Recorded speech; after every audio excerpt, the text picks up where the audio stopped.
Hi guys, in this video we are going to solve one of the problem you will be encountered while using yt-dlp.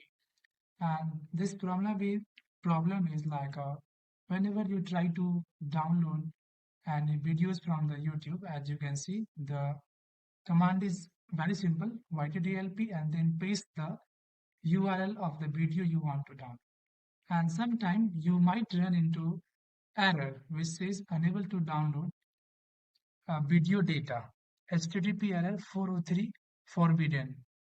What does this mean? It means the YouTube's backend is not providing the data about this video to let the yt-dlp download it. So how to resolve this? In this video, we are going to solve this problem step by step. We will try few methods and then we will check which one is working perfect. So I have opened the solution here. So we will go and refer one by one. The first option is update yt-dlp. As you can see, update yt-dlp first. So let's first check if any update is available. So we are going to use winget, or you can directly run this update command.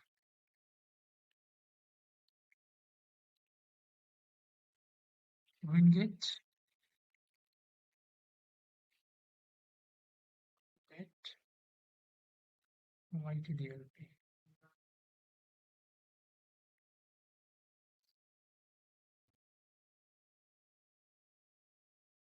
It shows no available upgrade form. So we have already the latest yt-dlp installed. It means the first option is not working. So let's try the another one. I had used the like a winget, but you can also use yt-dlp minus u to update. Okay, and if you have installed it from the pip, you can also use it.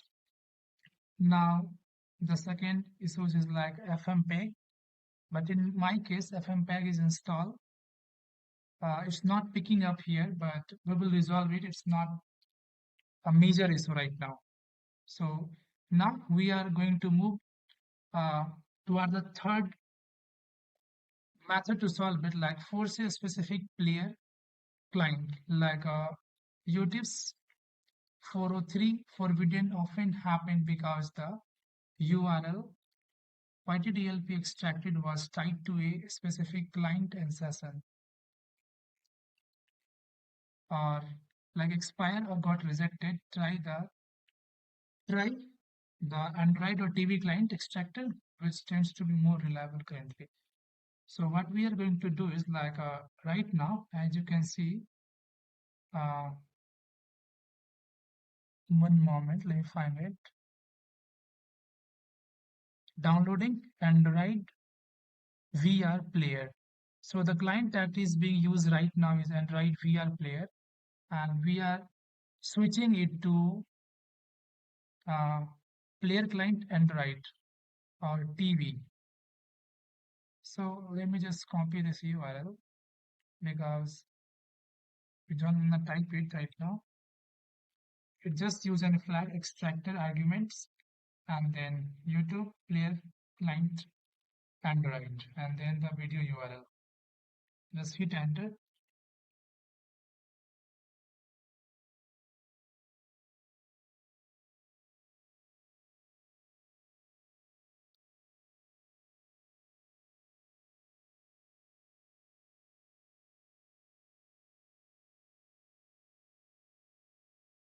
Yeah, as you can see, like this time it's worked, and so the method which worked is like changing your player client, and the player client which work and are reliable are Android or TV. So you need to just use this flag dash dash extractor-args, and then inside the double quote you can pass YouTube column player underscore client equal to, it can be Android or TV. So the step one is just to check you have the updated yt-dlp, And then if it is still not working, then change your player client. And in this case, it might work. And if you're still facing issues by using the second method, please let me in the comment and I will reply it with another method. So it's a long video. You can clearly say 655. So it will take time to download, but the process is still same. So you can follow it easily. And that's it for this video. We will see you in the next one.